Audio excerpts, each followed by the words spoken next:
Hi Taurus, and welcome to your very first monthly reading for your horoscope sign by me. I normally on my channel do pick-a-cards. I also do new moon and full moon ritual for releasing and letting go and planting seeds of manifestation. And I do channeled messages, but this is the first time I've decided to go into actually doing individual zodiac signs. Now, the thing you can remember about these readings too is if it doesn't resonate for your sun sign, you can also watch the reading for your moon sign or your rising sign. And you can do that anyway, because it may just give you a more rounded picture. You know what? It's totally up to you. But I have the cards all laid out here. I've just gone in and went through and pulled the cards. These are little tarots to go along with them. So let's see what's happening for August for you. First card out, we have in this challenges you may face position. We have continuance, and I'm going to do the tarot along with it, King of Swords. And it's also Capricorn too. We have Capricorn energy with that. I almost feel like there's something that's happening or a situation that's surrounding you or happening to you, around you, whatever it may be, that is going to be a bit of a challenge this month when it comes to endurance or the ability to finish, or worried about anything with longevity, right? So, and I know there's a longevity card in this deck because I've had it a few times, but I just want to say there's something that you just feel maybe it's stuck, like you don't know how to move forward or when to move forward. And I feel that it's not allowing you to think clearly, because that's what the King of Swords is. So it can be one of two things. They want you to think more clearly, because that would be the solution. But I feel that whatever this challenge is that you may be facing is keeping you from clear thinking or mental clarity at this time. But let's look at the rest of the cards, because really it can be one card could be a message for you. It can be a few of them or all of them. So in the position of positive energy to embrace, or positive energy to embrace to bring you joy, would be strength, and that's Virgo. Maybe it's speaking to the fact that you're going to need strength to endure whatever it is that's going on. You're going to need strength for the longevity to take it to the end. Let's see what tarot card comes out. Ooh, Nine of Swords. Okay. So, yeah, that's way too much. You're up in your head, okay? So again, remember I said back here, maybe you're not having mental clarity. I would, with this card, I would say definitely not. Right now, you're in a situation where you are not, quote unquote, sleeping well. You are constantly thinking, your mind's racing, you're feeling anxious. And what they're saying is you need to let this energy go, and you need to bring in strength, courage. Almost I feel it's like a resilience, right? Like you just need to really get that mental clarity to let this go. And that's what it's kind of saying here with the Strength card. There's something that's really causing you a lot of anguish or anxiety, and you're really going to need to call on your strength to pull through it, okay? And here in the card that we pulled for negative or shadow, what it is you don't like about yourself, maybe some non-positive traits that you may have. Energy to work on, ritual. I think of them as routines, rituals. And I'm going to say, Taurus, being a Taurus moon, there's one thing I understand. I love routine, okay? Like I love for things to just go along as they should. I love to repeat and do the same thing over and over at times. I really enjoy that. That's something that I enjoy for me. But, and here we have Nine of Wands. Okay, what it can do is keep you stuck, though. That's the thing. And whatever this is that's causing challenge for you, where you need to pull on your strength and get out of your head in both cases, I want to say what you may need to work on is letting go of, with Virgo energy, well, that's the way it needs to be done. That's the way it's supposed to be. Here they're saying, no, you need to work on that. Maybe you just need to ease up on the routine a little bit. Maybe you just need to ease up on being so, I'm going to say it because I am one, stubborn at times.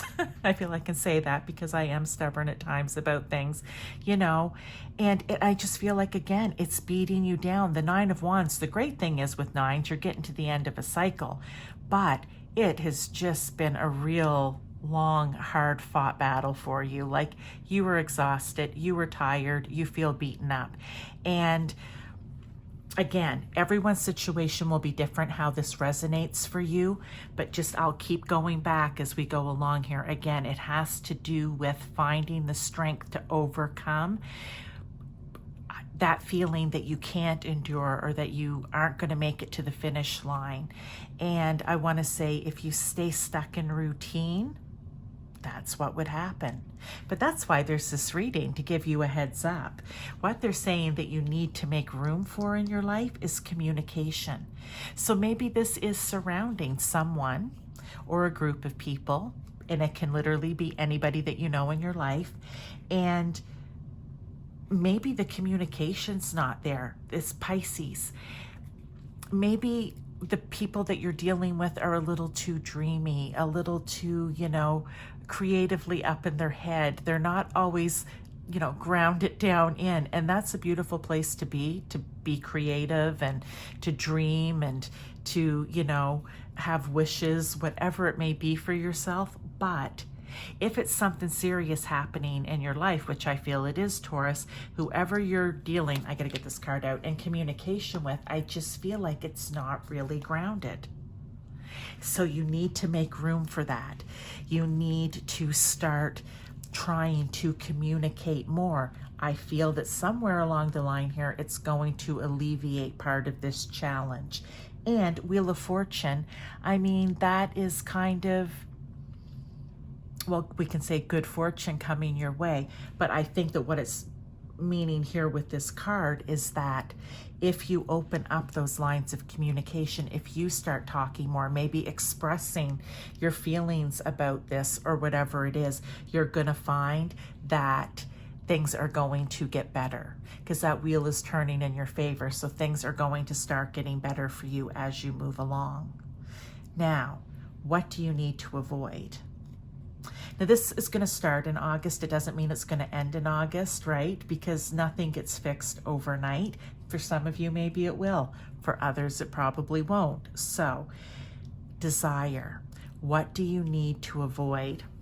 And the fact that this is a Taurus reading and this is Cancer, we do get emotionally attached to things. We love things. We love, I almost want to say collecting things, yes, but we love, you know, we love things to be beautiful, and it's part of Venus being the ruler of Taurus, right? You just love beautiful, comfortable, doesn't have to be expensive, although that's all right too. You know, good tasting food, good feeling fabric, whatever it is, we love that stuff. So maybe this might be tying in somehow, or could just be an individual message. Let me get the card, because it is Cancer, which means our emotions are tied up in it. And it is the Six of Pentacles, but this is something that you should be avoiding. So I want to say maybe this is a time to cut back on maybe your shopping habits or your spending habits, because Six of Pentacles is having enough for everyone. And what I want to say, because it's something that you need to avoid, maybe you don't have enough for everyone, or in some cases, maybe you're sharing too much with everyone else and you're not keeping enough for yourself. But when we bring it back to the desire card, I feel like it is you who's maybe overindulging in whatever it may be. Okay, so again, that could tie into what the challenge is as well, what you need strength to overcome, what you need to communicate about more. Is it a routine that you go shopping at the same 6 stores every Saturday morning and afternoon because that's what you do, right? It's that type of thing. Now, last but not least, we have what opportunity should you seize or grab a hold of, and it's divination, which I find is really interesting because this is a form of divination. All right, so is mediumship, so is getting a psychic reading, so is reading from a crystal ball or scrying, right? All of those things are divination. But what I want to say here in the context to this reading, divination can also be rising up. You can kind of think of it like the judgment card, right? It's a time for you to rise, to ascend, to awaken, you know, to your spiritual, religious side, or just to finally wake up to yourself and who you are and who you're meant to be. And I want to say with the Scorpio energy on this card as well, I think this is kind of a time for you. If you want longevity and you want to make it to the end of the line or whatever it is, like this could even be a project you're working on. It literally can apply to anything. You need to dig deep here like a Scorpio. You need to root around down in the cellar, inside, and figure out what is it. I should put this card out. What is it that's causing you to have these feelings, or to stay stuck, or not communicate, or want to overspend, or feel like you can't endure something that's happening? If you can figure that out, so they're saying go within. If you can figure that out, look, 10 of Pentacles, you will have everything. Abundance, the family, the 2 dogs, the cat. You will be prosperous and abundant in the end. Does that mean money? Maybe for some of you, or it just means you will finally get past this challenge of feeling like maybe you're not enough. Okay, the messages will be different for everyone, like how you take it and apply it to your life, but don't try to make it fit if it just simply isn't. You will know if this is a situation happening in your life. So for you, Taurus, that is the main part. I'm going to do one last card here for overall energy, any clarification, confirmation of what's on the table, or additional advice or guidance. So let's get one more card here. Vitality, the fig. And Taurus, it's you. You show up. So, what do I want to say about this? What do they want to say about this? Don't give up. You need to keep things moving. You need to be willing. There's a snake on here, to transform. Get rid of, like, shedding the skin. What doesn't serve you, you're going to let go of. And that's what you're going to find out here with this divination, I feel. You know, what's causing you anxiety? What makes you feel like you've just fought and fought and fought? Or, you know, it's been beating you down, right? And Taurus, I want to say this is where the stubborn comes into, you know, quote unquote, good for you. You will not give up. You are going to keep going. I just think of revitalize, right? It's like you're just revitalizing your life, or this is going to be a path of revitalization for you, okay? You know, and it's fig here, and it's just, it's vitality. It's vitality. It's just, you're going to keep going. You're going to have the oomph, the push, the determination to just keep moving, just keep going. And that's where I think the good stubborn of Taurus comes in, right? Because they're not going to give up. So that's your overall message, Taurus, for the month of August. I hope that you enjoyed it, and I will see you next month.